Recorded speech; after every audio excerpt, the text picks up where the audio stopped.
Nitong Sabado, sa segment ng noontime show na Escort Mo, Show Mo, magkasunod na itinapat ang dalawang contestant na may mga pangalan na Daniel at Mark, pangalan ng ex-boyfriend ni Catherine at ang madalas na inuugnay sa kanya ngayon. Tila nag-init lalo ang eksena ng tanungin ni Jong Hilario si Maymay Entrata, isa sa mga hurado, kung sino ang pipiliin niya sa dalawa kung sakaling makikipag-date siya. Matapos ang ilang segundong pag-iisip, pinili ni Maymay si Mark. Nagkagulo ang studio sa hiyawan, pero iba ang naging reaksyon ng mga netizens. Sa social media, agad pumutok ang hashtag topics tulad ng hashtag RespectCatherine at hashtag ItShowTimeTriggered, habang maraming fans ang umalma at sinabing tila sinadya ang setup para mapag-usapan ang kontrobersyal na love life ni Catherine Bernardo.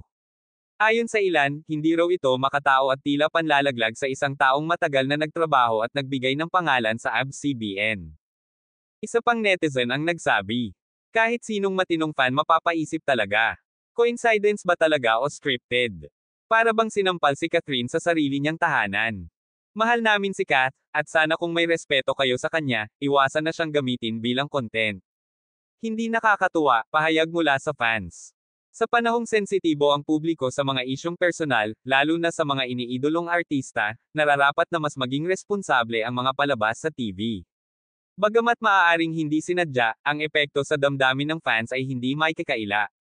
Kung talagang wala itong mali siya, dapat ito ay linawin dahil minsan, ang katahimikan ay mas lalong nagpapainit ng usapan.